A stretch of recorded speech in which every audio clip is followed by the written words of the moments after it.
ವೃಶ್ಚಿಕ ಲಗ್ನ ವೃಶ್ಚಿಕ ರಾಶಿಯ ಮಹನೀಯರೆಲ್ಲರಿಗೂ ನಮಸ್ಕಾರ. ಐ ಹೋಪ್ ನೀವೆಲ್ಲ ಚೆನ್ನಾಗಿದ್ದೀರಾ. ನಾನು ಕೂಡ ಚೆನ್ನಾಗಿದ್ದೀನಿ. ಈಗ ಮಾರ್ಚ್ ತಿಂಗಳ ಭವಿಷ್ಯ ನಿಮ್ಗೆ ಹೇಗಿದೆ ಅಂತ ನೋಡೋಣ. ಮೊದಲನೇದಾಗಿ ಗ್ರಹಗಳ ಪ್ಲೇಸ್ಮೆಂಟ್. ಮಾರ್ಚ್ 2ನೇ ತಾರೀಕು ಪೂರ್ವಭಾದ್ರ ನಕ್ಷತ್ರದಲ್ಲಿ ಶುಕ್ರ ಮೀನರಾಶಿಗೆ ಪ್ರವೇಶವನ್ನು ಪಡೀತಾರೆ. ಮೀನರಾಶಿ ಶುಕ್ರನಿಗೆ ಉಚ್ಚ ಸ್ಥಾನ, ಅದು ನಿಮಗೆ 5ನೇ ಮನೆ. ಅಲ್ಲಿ ಶನಿ ಮಹಾತ್ಮರು ಕೂಡ ಇದ್ದಾರೆ. ಇನ್ನು 4ನೇ ಮನೆಯಲ್ಲಿ ಕುಜ, ರಾಹು, ಬುಧ ಇದ್ದಾರೆ. ರವಿ 14ನೇ ತಾರೀಕುವರೆಗೂ ಇದ್ದು 14ನೇ ತಾರೀಕಿನ ನಂತರ ಮೀನರಾಶಿಗೆ ಪ್ರವೇಶವನ್ನು ಪಡೀತಾರೆ. ಇನ್ನು ನಿಮ್ಮ ಅಷ್ಟಮ ಸ್ಥಾನದಲ್ಲಿ ಗುರು ಮಾರ್ಚ್ 11ನೇ ತಾರೀಕು ನೇರ ಸಂಚಾರವನ್ನು ಮಾಡ್ತಾರೆ. ಕರ್ಮಸ್ಥಾನದಲ್ಲಿ ಕೇತು ಇದ್ದಾರೆ. ಇದು ಗ್ರಹಗಳ ಪ್ಲೇಸ್ಮೆಂಟ್. ಇನ್ನು ದೃಷ್ಟಿಗಳ ಲೆಕ್ಕಾಚಾರವನ್ನು ಬೇರೆ ಬೇರೆ ವಿಚಾರಗಳನ್ನು ಮಾತನಾಡಬೇಕಾದ್ರೆ ಗಣನೆಗೆ ತೆಗೆದುಕೊಳ್ಳೋಣ. ಈಗ ಹಣಕಾಸು ಮತ್ತು ವ್ಯಾಪಾರದ ವಿಚಾರವನ್ನು ನೋಡೋದಾದರೆ ನಾವು ಹಣಕಾಸಿಗೆ ಪ್ರಮುಖವಾಗಿ ಧನಸ್ಥಾನ, 5ನೇ ಮನೆ, 6ನೇ ಮನೆ, ಭಾಗ್ಯಸ್ಥಾನ ಮತ್ತು ಲಾಭಸ್ಥಾನವನ್ನು ಗಣನೆಗೆ ತಗೊಳ್ತೀವಿ. ಈಗ ಮೊದಲನೇದಾಗಿ ಧನಸ್ಥಾನದ ಮಾಲೀಕ ಯಾರು? ಗುರು. ಯಾಕೆಂದರೆ ನಿಮ್ಮ 2ನೇ ಮನೆ ಧನುಸು ರಾಶಿ. ಸೊ ಗುರು ಎಲ್ಲಿದ್ದಾರೆ? 8ನೇ ಮನೆಯಲ್ಲಿದ್ದಾರೆ. ಅಲ್ಲಿಂದ ನಿಮ್ಮ ಧನಸ್ಥಾನಕ್ಕೆ ದೃಷ್ಟಿಯನ್ನು ಕೊಡ್ತಾರೆ. ಸೊ ಇದರ ಅರ್ಥ ನಿಮಗೆ ಹಠಾತ್ ಧನ ಲಾಭ. ನೀವು ನಿರೀಕ್ಷೆ ಮಾಡಿರಲ್ಲ, ಅನಿರೀಕ್ಷಿತ ಮೂಲಗಳಿಂದ ನಿಮಗೆ ಹಣ ಬಂದು ಸೇರುತ್ತೆ. ಪಿತ್ರಾರ್ಜಿತ ಆಸ್ತಿ ಸೇರ್ಬೋದು. ನಿಮ್ಮ ಈ ಹಿಂದೆ ಮಾಡಿದಂತಹ ಹೂಡಿಕೆ ಈಗ ನಿಮಗೆ ಬಂದು ಸೇರುತ್ತೆ. ನಿಮ್ಮ ಬ್ಯಾಂಕ್ ಬ್ಯಾಲೆನ್ಸ್ ಜಾಸ್ತಿ ಆಗುತ್ತೆ. ಇದು ನಿಮಗೆ ಮೊದಲು ಸಿಗ್ತಾ ಇರ್ತಕ್ಕಂಥ ಹಣದ ವಿಚಾರದ ಲಾಭಗಳು. ಇನ್ನು ನಿಮ್ಮ 4ನೇ ಮನೆಯಲ್ಲಿ ಅಷ್ಟು ಗ್ರಹಗಳು ಸೇರಿಕೊಂಡಿವೆ. 4ನೇ ಮನೆ ಭೂಮಿ, ತಾಯಿ, ವಾಹನ, ಇದೆಲ್ಲವನ್ನು ಸೂಚಿಸುತ್ತೆ. ಈ 4ನೇ ಮನೆಯಲ್ಲಿ ನಿಮ್ಮ ಲಾಭಸ್ಥಾನದ ಅಧಿಪತಿ ಮತ್ತು ಅಷ್ಟಮ ಸ್ಥಾನದ ಅಧಿಪತಿ ಬುಧ ವಕ್ರಿಯಾಗಿದ್ದಾರೆ. ಅದರಿಂದ ನೀವು ಮಾಡುವ ವ್ಯವಹಾರಗಳಲ್ಲಿ ಹಲವಾರು ತಪ್ಪುಗಳಾಗುತ್ತದೆ. ಆ ತಪ್ಪುಗಳಿಂದ ಲಾಸಸ್ ಜಾಸ್ತಿ ಆಗುತ್ತೆ. ಸ್ಪೆಷಲಿ ಭೂಮಿಗೆ ಸಂಬಂಧಪಟ್ಟಂತಹ ವಿಚಾರಗಳಲ್ಲಿ ಯಾರ್ಯಾರು ವ್ಯವಹಾರ ಮಾಡ್ತಾ ಇದ್ದೀರಾ, ಈ ಟೈಮಲ್ಲಿ ನಿಮ್ಮ ಏನು ಈ ದಾಖಲಾತಿಗಳಿಗೆ ಸಹಿ ಹಾಕೋದು ಅಥವಾ ಈ ಲಿಟಿಗೇಷನ್ ಭೂಮಿಗಳನ್ನು ಹ್ಯಾಂಡ್ಲ್ ಮಾಡ್ತಾ ಇದ್ದರೆ ಇಲ್ಲೆಲ್ಲ ಸಾಕಷ್ಟು ಮೋಸಗಳಾಗಬಹುದು. ನಿಮಗೆ ಹೆಚ್ಚು ಲಾಸಸ್ ಆಗುತ್ತೆ. ಅದು ಬುಧ ವಕ್ರಿಯಾಗಿರೋದ್ರಿಂದ. ಮತ್ತು ಕುಜ ಆತುರತೆಯನ್ನು ತೋರಿಸ್ತಾರೆ. ರಾಹು ನಮ್ಮಲ್ಲಿ ಒಂದು ಭ್ರಮೆಯನ್ನು ಸೃಷ್ಟಿ ಮಾಡ್ತಾರೆ. ಇದೆಲ್ಲ ಕಾರಣದಿಂದ ಈ ಭೂಮಿ ವ್ಯವಹಾರದಲ್ಲಿ ಅಥವಾ ಈ ವೆಹಿಕಲ್ಗೆ ಸಂಬಂಧಪಟ್ಟಂತಹ ಬಿಸ್ನೆಸ್ ಯಾರ್ಯಾರು ಮಾಡ್ತಾ ಇದ್ದಾರೋ ಅಲ್ಲೆಲ್ಲವೂ ನಿಮಗೆ ಸ್ವಲ್ಪ ಲಾಸಸ್ ಇದೆ. ಅದರ ಕಡೆ ಹೆಚ್ಚಿನ ಗಮನ ಇರಲಿ. ಅದೇ ರೀತಿ ಶುಕ್ರ 5ನೇ ಮನೆಯಲ್ಲಿ ಕುಂತಿರೋದ್ರಿಂದ, 5ನೇ ಮನೆ ಕ್ರಿಯೇಟಿವಿಟಿಯನ್ನು ತೋರಿಸೋದ್ರಿಂದ, ಶುಕ್ರನು ಕೂಡ ಕ್ರಿಯೇಟಿವಿಟಿಯ ಕಾರಕನಾಗಿರೋದ್ರಿಂದ ಅಲ್ಲಿ ಆ ಕ್ಷೇತ್ರಗಳಲ್ಲಿ ಹೆಚ್ಚಿನ ಹಣಗಳಿಕೆ ಇದೆ. ಸ್ಪೆಷಲಿ ಸಿನಿಮಾ ಇಂಡಸ್ಟ್ರಿ, ಈ ಮೀಡಿಯಾ ಕ್ಷೇತ್ರ, print media, electronic media, social media, YouTube, ಈ ಥರದ ಕ್ಷೇತ್ರಗಳಲ್ಲಿ ಯಾರ್ಯಾರು ಬಿಸ್ನೆಸ್ ಮಾಡ್ತಾ ಇದ್ದೀರಾ ನಿಮಗೆಲ್ಲ ಹಣಗಳಿಕೆ ಜಾಸ್ತಿ ಇದೆ. ಇನ್ನು ಚಿನ್ನ ಬೆಳ್ಳಿ ವ್ಯಾಪಾರಿಗಳಿಗೂ ಹಣಗಳಿಕೆ ಜಾಸ್ತಿ ಇದೆ. ಹೋಟೆಲ್ ಇಂಡಸ್ಟ್ರಿ ಜೊತೆಗೆ ಈ ಬ್ಯೂಟಿ ಪಾರ್ಲರ್ ನಡೆಸ್ತಾ ಇರೋರು, ಸೊ ನಿಮಗೂ ಕೂಡ ಹಣಗಳಿಕೆ ಜಾಸ್ತಿ ಇದೆ. ಈ ಇಂಟೀರಿಯರ್ ಡಿಸೈನ್ ಮಾಡ್ತಾ ಇದ್ದಾರಲ್ಲ, ನಿಮಗೂ ಕೂಡ ಹಣಗಳಿಕೆ ಜಾಸ್ತಿ ಇದೆ. ಈ ಬೊಟಿಕ್, ಈ ಥರದ ಬಿಸ್ನೆಸ್ ಮಾಡೋರು, ನಿಮಗೂ ಕೂಡ ಹಣಗಳಿಕೆ ಜಾಸ್ತಿ ಇದೆ. ಗಾರ್ಮೆಂಟ್ಸ್, ಬಟ್ಟೆ, ಚಿಕ್ಕ ಪುಟ್ಟ ವ್ಯಾಪಾರಗಳಿಂದ ಹಿಡಿದು ದೊಡ್ಡ ಮಟ್ಟದ ಬಟ್ಟೆ ಅಂಗಡಿಗಳಿಗೂ ಒಳ್ಳೆಯ ವ್ಯಾಪಾರಗಳು ನಡೀತವೆ ಈ ಒಂದು ತಿಂಗಳು. ಆದರೆ ಸ್ವಲ್ಪ ಈ ಅಕೌಂಟ್ಸ್ ಕಡೆ ಹೆಚ್ಚಿನ ಗಮನ ಕೊಡಿ. ನಿಮ್ಮಿಂದನೂ ತಪ್ಪಾಗುತ್ತೆ ಅಥವಾ ನೀವು ಅಕೌಂಟ್ಸ್ಗೆ ಇಟ್ಕೊಂಡಿರ್ತೀರಲ್ಲ ಅವರಿಂದನೂ ಕೂಡ ತಪ್ಪಾಗುತ್ತೆ. ಒಂದು ಸಣ್ಣ ಸಹಿ ಸಾಕಷ್ಟು ದೊಡ್ಡ ಮಟ್ಟದ ಲಾಸಸ್ನ ತಂದುಕೊಡ್ಬೋದು. ಅದ್ರ ಕಡೆ ಹೆಚ್ಚಿನ ಗಮನ ಇರಲಿ. ಸೊ ಈಗ ಕಂಪ್ನಿ ಓನರ್ಸ್ ಬಗ್ಗೆ ಮಾತಾಡೋಣ. ನೋಡಿ, ಕಂಪ್ನಿ ಓನರ್ಸ್ಗೆ ಎಲ್ಲ ಚೆನ್ನಾಗಿದೆ. ನಿಮಗೆ ಒಳ್ಳೊಳ್ಳೆ ಕ್ರಿಯೇಟಿವ್ ಐಡಿಯಾಸ್ಗಳು ಬರ್ತಾ ಇದೆ. ಯಾಕೆಂದರೆ 5ನೇ ಮನೆಯಲ್ಲಿ ಶುಕ್ರ ಬಂದಿರೋದ್ರಿಂದ ಸಾಕಷ್ಟು ಒಳ್ಳೊಳ್ಳೆ ಥಾಟ್ಸ್ ಕಂಪ್ನಿಗೆ ಸಂಬಂಧಪಟ್ಟಂಗೆ ನಿಮ್ಮ ತಲೆಗೆ ಬರ್ತಾ ಇದೆ. ಈಗ ಅದನ್ನು ನೀವು ಬಳಸ್ಕೋಬೇಕು. ಈಗ ತಲೆಗೆ ಬಂದದ್ದನ್ನು ಹಾಗೆ ತಲೆಯಲ್ಲೇ ಉಳಿಸ್ಕೊಂಡ್ರೆ ಅಥವಾ ಗಾಳಿಯಲ್ಲಿ ತೇಲಿಬಿಟ್ರೆ ವರ್ಕ್ ಆಗಲ್ಲ. ಅದನ್ನು ನಿಮ್ಮ ಕಂಪ್ನಿ ಬ್ರ್ಯಾಂಡಿಂಗಿಗೆ, ಮಾರ್ಕೆಟಿಂಗಿಗೆ ಅದನ್ನು ಬಳಸ್ಕೊಳ್ಳುವಂತಹ ಸಮಯ. ಈಗ ಅದನ್ನು ಬಳಸ್ಕೊಳ್ಳಿ. ಡೆಫಿನೆಟ್ಲಿ ನಿಮ್ಮ ಕಂಪ್ನಿ ಒಳ್ಳೆ ಬ್ರ್ಯಾಂಡಿಂಗ್ ತೆಗೆದುಕೊಳ್ಳುತ್ತೆ, ಜನಗಳಿಗೆ ಹೆಚ್ಚು ರೀಚ್ ಆಗುತ್ತೆ. ನಿಮ್ಮ ಕಂಪನಿಯ ವಹಿವಾಟು ತುಂಬ ಚೆನ್ನಾಗಿದೆ. ಆದರೆ ನಿಮಗೆ ತಲೆ ಬಿಸಿ ಇರೋದು ಕಂಪನಿಯಲ್ಲಿ ನಡೀತಾ ಇರುವ ಎಂಪ್ಲಾಯೀಸ್ಗಳ ರಾಜಕೀಯ ಕಿರಿಕು. ಸೊ ಅದು ನಿಮಗೆ ದೊಡ್ಡ ತಲೆನೋವಾಗ್ತಾ ಇದೆ. ಅದರ ಜೊತೆಗೆ ಪಾರ್ಟ್ನರ್ಶಿಪ್ ವ್ಯವಹಾರದಲ್ಲಿ ನಿಮಗೆ ಭಿನ್ನಾಭಿಪ್ರಾಯಗಳು ಎದುರಾಗ್ತದೆ. ಸೊ ನಿಮ್ಮ ಲೆಕ್ಕಾಚಾರ ನಾನು ಸರಿ ಮಾಡಿದ್ದೀನಿ ಅಥವಾ ನನ್ನಿಂದ ಹೆಚ್ಚು ಕೆಲಸಗಳಾಗಿವೆ, ನಿಮ್ಮಿಂದ ಕೆಲಸಗಳಾಗ್ತಾ ಇಲ್ಲ, ಈ ಥರದ ಮಾತುಕತೆಯಲ್ಲಿ ನಿಮ್ಮಿಬ್ಬರ ನಡುವೆ ಭಿನ್ನಾಭಿಪ್ರಾಯಗಳು ಬರ್ಬೋದು. ಹೊಸದಾಗಿ ಪಾರ್ಟ್ನರ್ಶಿಪ್ಪಲ್ಲಿ ಇನ್ವಾಲ್ವ್ ಆಗ್ತೀನಿ, ನಾನು ಇನ್ವೆಸ್ಟ್ಮೆಂಟ್ ಮಾಡ್ತೀನಿ ಅಂತ ಬಂದರೆ ಸದ್ಯಕ್ಕೆ ಅದಕ್ಕೆ ಒಪ್ಕೊಳಕ್ಕೆ ಹೋಗ್ಬಿಡಿ. ಅದರಿಂದ ಲಾಸಸ್ ಜಾಸ್ತಿ ಇದೆ. ಸೊ ಈಗ ಓನ್ಲಿ ನೀವು ಕ್ರಿಯೇಟಿವ್ ಆಗಿ ನಿಮ್ಮ ಒಂದು ಕಂಪನಿಯನ್ನು ಬ್ರ್ಯಾಂಡಿಂಗ್ ಕಡೆ ಗಮನ ಕೊಡಿ. ನಿಮ್ಮ ಆಫೀಸ್ಗೆ ಸಂಬಂಧಪಟ್ಟಂತಹ ಖರ್ಚುಗಳು ಜಾಸ್ತಿ ಆಗ್ತದೆ. ಯಾಕೆಂದರೆ 4ನೇ ಮನೆಯಲ್ಲಿ ಬುಧ ವಕ್ರಿಯಾಗಿದ್ದಾರೆ, ರಾಹು ಕುಜ ಎಲ್ಲ ಅಲ್ಲೇ ಇದ್ದಾರೆ. ಸೊ ನೀವು ನಿಮ್ಮ ಸಿಸ್ಟಮ್ಸ್ಗಳು ಹಾಳಾಗ್ಬೋದು, ಸಾಫ್ಟ್ವೇರ್ಗಳು ಕ್ರ್ಯಾಶಸ್ ಆಗ್ಬೋದು, ಅಪ್ಡೇಟ್ಗಳನ್ನ ಕೇಳ್ಬೋದು. ಈ ಥರದ ಖರ್ಚುಗಳು ಜಾಸ್ತಿ ಇವೆ, ಅದ್ರ ಕಡೆ ಗಮನ ಕೊಡಿ. ಸೊ ಓವರಾಲ್ ಕಂಪ್ನಿ ಓನರ್ಸ್, ನಿಮಗೆ ನಿಮ್ಮ ಕಂಪ್ನಿಯನ್ನು ಬ್ರ್ಯಾಂಡ್ ಮಾಡ್ಕೊಳ್ಳಿಕ್ಕೆ ಇದು ಒಳ್ಳೆಯ ಸಮಯ, ಹಾಗೆ ವಿಸ್ತರಣೆ ಮಾಡ್ಕೊಳ್ಳಿಕ್ಕೂ ಕೂಡ ಒಳ್ಳೆಯ ಸಮಯ, ಅದನ್ನು ಬಳಸ್ಕೊಳ್ಳಿ. ಸೊ ಇದು ಹಣಕಾಸು ಮತ್ತು ವ್ಯಾಪಾರಕ್ಕೆ ಸಂಬಂಧಪಟ್ಟಂಥ ವಿಚಾರ. ಈಗ ನಮ್ಮ ಇನ್ನೊಂದು ಆಸ್ತಿ ಅದು ಆರೋಗ್ಯ. ಎಸ್, ಈಗ ಆರೋಗ್ಯ ಅಂತ ಬಂದಾಗ ಪ್ರಮುಖವಾಗಿ ಲಗ್ನ, 6ನೇ ಮನೆ, ಜೊತೆಗೆ 8 ಮತ್ತು 12ನೇ ಮನೆ ಬಹಳ ಪ್ರಮುಖ ಆಗುತ್ತೆ. ಸೊ ಈಗ ಲಗ್ನಾಧಿಪತಿ ಕುಜ, ನಿಮ್ಮ 6ನೇ ಮನೆ ಅಧಿಪತಿಯು ಕುಜ 4ನೇ ಮನೆಯಲ್ಲಿದ್ದಾರೆ. 4ನೇ ಮನೆ ನಮ್ಮ ಹೃದಯ ಭಾಗ, ಶ್ವಾಸಕೋಶ, ಇದನ್ನು ತೋರಿಸುತ್ತೆ. ರಾಹು ಅಂದರೆ ವಿಷ, ಕುಜ ಅಂದರೆ ಉಷ್ಣತೆ, ಗಾಯ, ಜೊತೆಗೆ ರಕ್ತ, ಇದನ್ನೆಲ್ಲ ತೋರಿಸ್ತಾರೆ. ಬುಧ ಅಂದರೆ ಸ್ಕಿನ್ನು, ನರ, ಈ ಥರದ ಸಮಸ್ಯೆಗಳನ್ನು ಜಾಸ್ತಿ ತೋರಿಸ್ತಾರೆ. ಈಗ 4ನೇ ಮನೆಯಲ್ಲಿ ಈ ಗ್ರಹಗಳು ಬಂದು ಕುಂತಿರೋದ್ರಿಂದ ಈ ಉಸಿರಾಟದ ಸಮಸ್ಯೆಗಳು ಜಾಸ್ತಿ ಆಗುತ್ತೆ. ಈ ಹಾರ್ಟ್ ಬರ್ನ್, ಎದೆ ಉರಿ, ಈ ಥರದ ಸಮಸ್ಯೆಗಳು ಜಾಸ್ತಿ ಆಗುತ್ತೆ. BP, ರಕ್ತಕ್ಕೆ ಸಂಬಂಧಪಟ್ಟಂತಹ ತೊಂದರೆಗಳಲ್ಲಿ ಯಾರ್ಯಾರು ಬಳಲ್ತಾ ಇದ್ದೀರಾ ನಿಮಗೂ ಕೂಡ ಆರೋಗ್ಯ ಸಮಸ್ಯೆ ಜಾಸ್ತಿ ಆಗುತ್ತೆ. ಇಲ್ಲಿ ಬುಧ ವಕ್ರಿ ಆಗಿರೋದ್ರಿಂದ ನೆನಪಿನ ಶಕ್ತಿ ಹಿರಿಯರಿಗೆ ಕಡಿಮೆ ಆಗುತ್ತೆ. ರೆಗ್ಯುಲರಾಗಿ ನೀವು ಮಾತ್ರೆ ತಗೊಳ್ಳೋದನ್ನು ಮರೆತು ಬಿಡ್ತೀರಾ. ದಯವಿಟ್ಟು ಮನೆಯಲ್ಲಿ ಬೇರೆ ಯಾರಾದರೂ ಇದ್ದರೆ ಅವರಿಗೆ ಮಾತ್ರೆ ತಗೊಳ್ಳೋದನ್ನು ನೆನಪು ಮಾಡಿ. ತಪ್ಪದೆ ಈ ಏನು ಮೆಡಿಸಿನ್ ತಗೊಳ್ತಾ ಇದ್ದೀರಾ ಈ ತಿಂಗಳು ತಪ್ಪಬಾರದು, ಹೆಚ್ಚು ತೊಂದರೆಗಳಾಗ್ತದೆ. ಸೊ ಹಾಗಾಗಿ ಅದರ ಕಡೆ ಹೆಚ್ಚಿನ ಗಮನ ಕೊಡಿ. ಅದೇ ರೀತಿ ಈ ಬೆನ್ನು ನೋವಿಗೆ ಸಂಬಂಧಪಟ್ಟಂತಹ ನೋವುಗಳು ಜಾಸ್ತಿ ಆಗ್ಬೋದು. ಸೊ ಅದು ಕೂಡ ಹಿರಿಯ ನಾಗರಿಕರಿಗೆ ಹೆಚ್ಚು ಕಾಡುತ್ತೆ.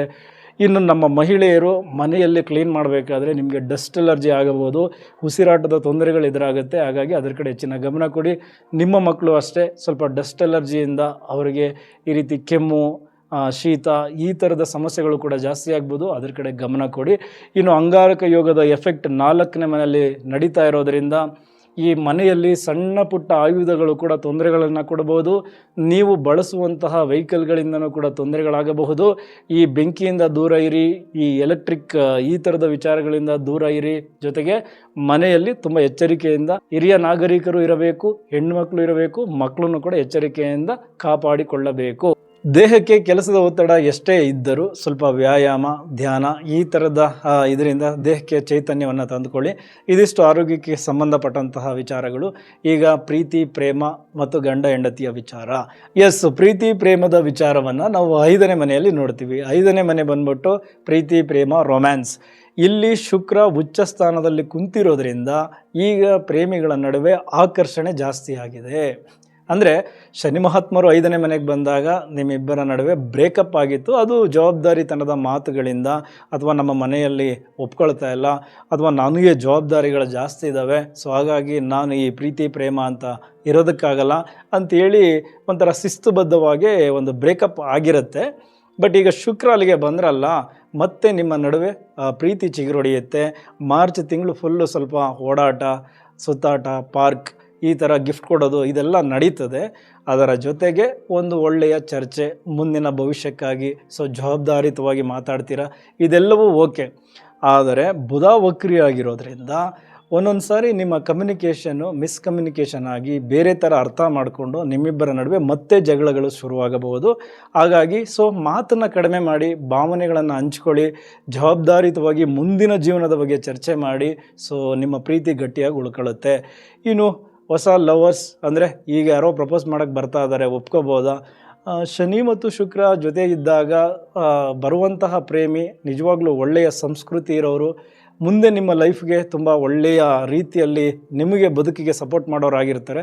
ಹಾಗಾಗಿ ಒಪ್ಕೋಬೋದು. ನೀವು ಕೂಡ ಪ್ರಪೋಸ್ ಮಾಡೋದಕ್ಕೆ ಇದು ರೈಟ್ ಟೈಮ್ ಮಾಡಿ. ಬಟ್ ಮನೆಯವರನ್ನು ಒಪ್ಸೋದಕ್ಕೆ ಇನ್ನೂ ಸ್ವಲ್ಪ ದಿನ ಟೈಮ್ ತಗೊಳ್ಳಿ. ಯಾಕೆಂದರೆ 4ನೇ ಮನೆಯಲ್ಲಿ ಬುಧ ವಕ್ರಿ ಆಗಿದ್ದಾರೆ, ನಿಮ್ಮ ಪ್ರೀತಿಯನ್ನು ಒಪ್ಪದೇ ಇರಬಹುದು. ಸೊ ಹಾಗಾಗಿ ಅದರ ಕಡೆ ಹೆಚ್ಚಿನ ಗಮನ ಇರಲಿ. ಎಸ್, ಈಗ ಗಂಡ ಹೆಂಡತಿಯ ವಿಚಾರ ನೋಡಿ. ನಿಮಗೆ ಲಗ್ನದಿಂದ 7ನೇ ಮನೆ ಬಂದ್ಬಿಟ್ಟು ವೃಷಭ ರಾಶಿ. ವೃಷಭ ರಾಶಿಯ ಅಧಿಪತಿ ಶುಕ್ರ ಎಲ್ಲಿದ್ದಾರೆ? 5ನೇ ಮನೆ. ಸೊ 5ನೇ ಮನೆ ರೊಮ್ಯಾನ್ಸ್, ಅಲ್ಲಿ ಉಚ್ಚ ಸ್ಥಾನದಲ್ಲಿ ಕುಂತಿದ್ದಾರೆ. ಸೊ ನಿಮ್ಮ ಸಂಗಾತಿಗೆ ಈಗ ಸ್ವಲ್ಪ ಆಕರ್ಷಣೆಗಳು ಜಾಸ್ತಿ ಆಗಿದೆ, ಅವರು ಸುಂದರವಾಗಿ ಕಾಣ್ತಾ ಇದ್ದಾರೆ. ಸೊ ನೀವು ಅವರ ಭಾವನೆಗಳನ್ನು ಅರ್ಥ ಮಾಡ್ಕೊಳ್ತಾ ಇಲ್ಲ, ಬದಲಾಗಿ ಜವಾಬ್ದಾರಿ ಅಂತ ಮಾತಾಡ್ತಾ ಇದ್ದೀರಾ. ಮುಂದೆ ಮಕ್ಕಳು ಫೀಸು, EMI ಈ ಥರದ ಚಿಂತೆಯೇ ನಿಮಗೆ ಜಾಸ್ತಿ. ಬಟ್ ಇದೆಲ್ಲ ಇದ್ದದ್ದೇ ಎಲ್ಲರ ಬದುಕಿನಲ್ಲೂ, ಬಟ್ ಈ ಕ್ಷಣಗಳು ಮತ್ತೆ ಸೃಷ್ಟಿಯಾಗಲ್ಲ. ಸೊ ಹಾಗಾಗಿ ಈಗ ಸೃಷ್ಟಿಯಾಗಿರುವ ಕ್ಷಣಗಳನ್ನು ಗಂಡ ಹೆಂಡತಿ ಎಂಜಾಯ್ ಮಾಡಬೇಕು.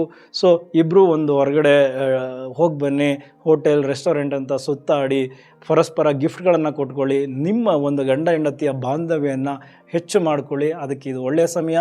ಏನೋ ಸರಿ ಇಲ್ಲ, ಗಂಡ ಹೆಂಡತಿಯ ನಡುವೆ ಸಮಸ್ಯೆಗಳಿತ್ತು ಅಂತ ಅಂದ್ಕೊಂಡಿದ್ದವರು ಈ ಒಂದು ಸಮಯವನ್ನು ಸರಿಯಾಗಿ ಬಳಸ್ಕೊಂಡ್ರೆ ನಿಮ್ಮಿಬ್ಬರ ನಡುವೆ ಮತ್ತೆ ಪ್ರೀತಿ ಚಿಗುರುತ್ತೆ, ಬಾಂಧವ್ಯ ಹೆಚ್ಚಾಗುತ್ತೆ. ಸರಿಯಾಗಿ ಬಳಸ್ಕೊಳ್ಳಿ. ಈ ಜವಾಬ್ದಾರಿಗಳು ಮುಂದೆ ಇದ್ದೇ ಇದೆ, ಅದ್ರ ಬಗ್ಗೆ ಚಿಂತೆ ಮಾಡೋರಂತೆ. ಸೊ ಈಗ ನಿಮ್ಮ ಬಾಂಧವ್ಯವನ್ನು ಮತ್ತಷ್ಟು ಗಟ್ಟಿ ಮಾಡ್ಕೊಳ್ಳಿ. ಸೊ ಈಗ ಕೋರ್ಟ್ ಕೇಸು ಮತ್ತು ಲಾಯರ್ ವಿಚಾರ ನೋಡಿ. ಕೋರ್ಟ್ ಕೇಸು ಅಂದಾಗ 6ನೇ ಮನೆ ಬಹಳ ಇಂಪಾರ್ಟೆಂಟು. ನಿಮ್ಮ ಲಗ್ನಾಧಿಪತಿನೂ ಕುಜ, 6ನೇ ಮನೆ ಅಧಿಪತಿನೂ ಕುಜ, ಅವರು 4ನೇ ಮನೆಯಲ್ಲಿದ್ದಾರೆ. 4ನೇ ಮನೆಯಲ್ಲಿ ರಾಹು ಮತ್ತು ಬುಧ, ಅಲ್ಲಿ ವಕ್ರಿ ಬುಧ ಇರೋದರಿಂದ ನಿಮ್ಮಲ್ಲಿ ಒಂದಷ್ಟು ತಪ್ಪುಗಳಾಗುತ್ತೆ. ಅದೇ ನಿಮ್ಮ ಕೇಸ್ಗೆ ಹಿನ್ನಡೆ ಆಗಬಹುದು. ನೀವು ತಪ್ಪು ಮಾಡ್ತೀರಾ, ನಿಮ್ಮ ಲಾಯರ್ಸು ಕೂಡ ಸಣ್ಣ ಪುಟ್ಟ ಎರರ್ಸ್ ಮಾಡ್ತಾರೆ. ಅದ್ರ ಕಡೆ ಹೆಚ್ಚಿನ ಗಮನ ಕೊಡಿ. 4ನೇ ಮನೆ ಆಸ್ತಿ ಜಮೀನು ಇದೇ ಕಿತ್ತಾಟಗಳು ಜಾಸ್ತಿ ಆಗಿರುತ್ತೆ.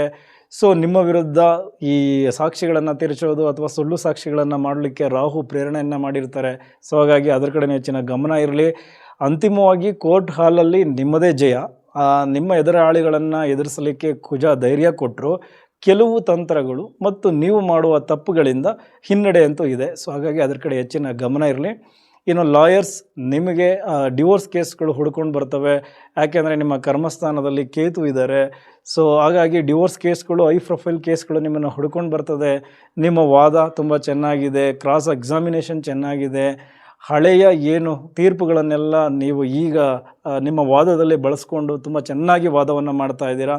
ಹಾಗಾಗಿ ಒಂದು ಗೌರವವು ಕೂಡ ಹೆಚ್ಚುತ್ತೆ, ಹಣ ಗಳಿಕೆಯೂ ಜಾಸ್ತಿ ಆಗುತ್ತೆ. ಈ ಹಿಂದೆ ಬಾಕಿ ಉಳ್ಕೊಂಡಿದ್ದಂಥ ಫೀಸ್ ಕೂಡ ಕಲೆಕ್ಟ್ ಆಗುತ್ತೆ. ಸೊ ಓವರಾಲ್ ವಕೀಲರಿಗೂ ಕೂಡ ತುಂಬ ಚೆನ್ನಾಗಿದೆ. ಇದಿಷ್ಟು ಕೋರ್ಟ್ ಕೇಸ್ ಮತ್ತು ವಕೀಲರಿಗೆ ಸಂಬಂಧಪಟ್ಟಂತಹ ವಿಚಾರ. ಈಗ ಉದ್ಯೋಗ ಕ್ಷೇತ್ರ, ಉದ್ಯೋಗ ಅಂದಾಗ ಅಲ್ಲಿ ನಮ್ಮ ಸರ್ಕಾರಿ ಅಧಿಕಾರಿಗಳಿದ್ದಾರೆ, ಪ್ರೈವೇಟ್ ಎಂಪ್ಲಾಯೀಸ್ ಇದ್ದಾರೆ. ಸರ್ಕಾರಿ ಅಧಿಕಾರಿಗಳಿಗೆ ಕರ್ಮಸ್ಥಾನದಲ್ಲಿ ಕೇತುವಿನ ಸಂಚಾರ, ಸ್ವಲ್ಪ ಈ ಲೌಕಿಕ ಬದುಕಿನ ಕಡೆ ಆಸಕ್ತಿ ಕಡಿಮೆಯಾಗಿದೆ, ಆಧ್ಯಾತ್ಮ ಚಿಂತನೆಗಳು ಜಾಸ್ತಿ ಆಗಿದೆ, ಮಾಡುವ ಕೆಲಸಕ್ಕೆ ಸರಿಯಾಗಿ ರೆಸ್ಪೆಕ್ಟ್ ಸಿಗ್ತಾ ಇಲ್ಲ, ಈ ಕೆಲಸ ಎಲ್ಲ ನಾವು ಮಾಡಬೇಕಾ, ಈ ಥರದ ಚಿಂತನೆಗಳೇ ಜಾಸ್ತಿ ಆಗಿದೆ. ಈಗ ನೀವು ಮಾಡಬೇಕಾಗಿರೋದು ಒಂದಷ್ಟು ಪೂಜೆ ಪುನಸ್ಕಾರಗಳಲ್ಲಿ ಭಾಗಿಯಾಗಿ ದೇವಸ್ಥಾನಗಳಿಗೆ ಭೇಟಿ ಕೊಡಿ ಅಷ್ಟೇ. ಬಟ್ ಇದರ ಚಿಂತನೆಯಲ್ಲಿ ಕೆಲಸ ಬಿಡೋದು, ರಾಜೀನಾಮೆ ಕೊಡೋದು, VRS ಪಡೆದುಕೊಳ್ಳೋದು ಇದೆಲ್ಲ ಮಾಡಲಿಕ್ಕೆ ಹೋಗಬೇಡಿ. ಅದರ ಜೊತೆಗೆ ನಿಮ್ಮ ಲಾಭಸ್ಥಾನದ ಅಧಿಪತಿ ಮತ್ತು ಅಷ್ಟಮ ಸ್ಥಾನದ ಅಧಿಪತಿ ವಕ್ರಿಯಾಗಿರೋದ್ರಿಂದ ನೀವು ಮಿಸ್ಕಮ್ಯುನಿಕೇಷನ್ ಮಾಡ್ತೀರಾ ಅಥವಾ ನಿಮ್ಮ ಮೇಲಧಿಕಾರಿಗಳ ಜೊತೆ ವಾದ ಪ್ರತಿವಾದ ವಿವಾದ ಈ ಥರದ್ದೆಲ್ಲವೂ ಸೃಷ್ಟಿಯಾಗುತ್ತೆ. ಸೊ ಹಾಗಾಗಿ ಅದರ ಕಡೆ ಹೆಚ್ಚಿನ ಗಮನ ಇರಲಿ.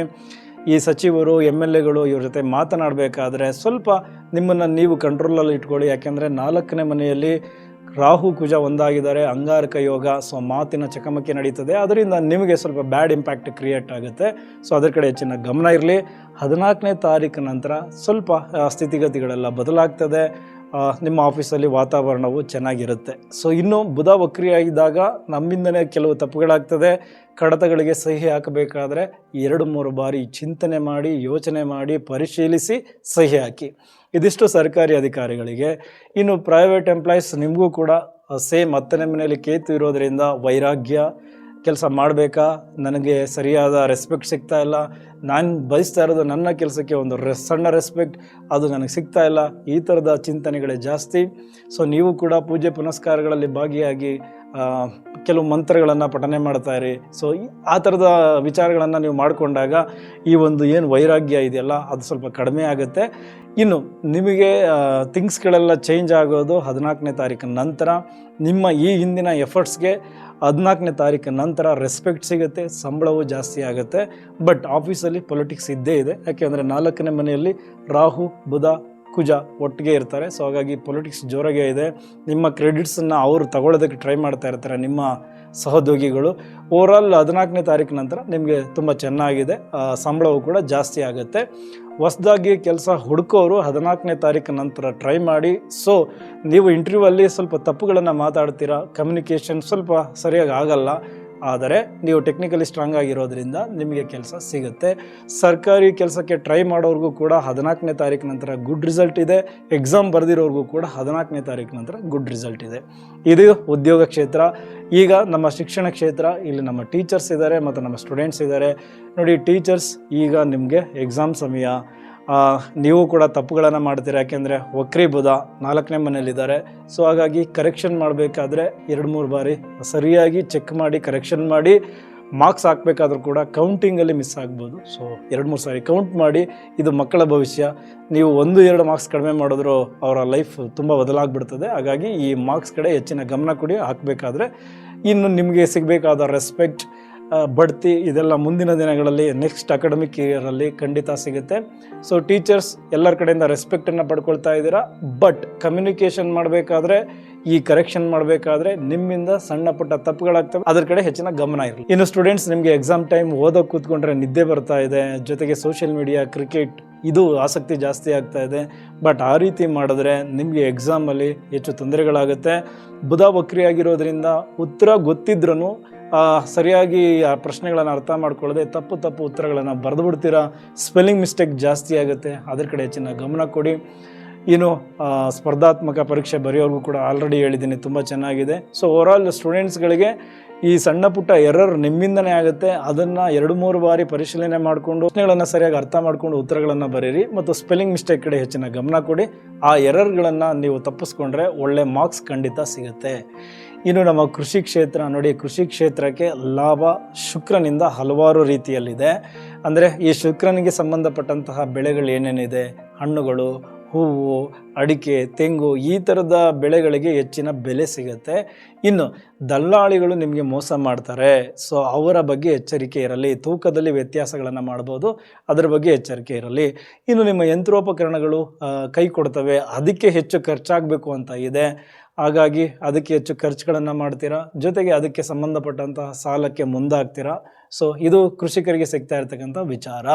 ಇದಿಷ್ಟು ವೃಶ್ಚಿಕ ರಾಶಿ, ವೃಶ್ಚಿಕ ಲಗ್ನದವರಿಗೆ ಮಾರ್ಚ್ ತಿಂಗಳು ಸಿಗ್ತಾ ಇರುವ ವಿಚಾರ. ಸೊ ಮುಂದಿನ ವಿಡಿಯೋದಲ್ಲಿ ಮತ್ತೆ ಸಿಗೋಣ.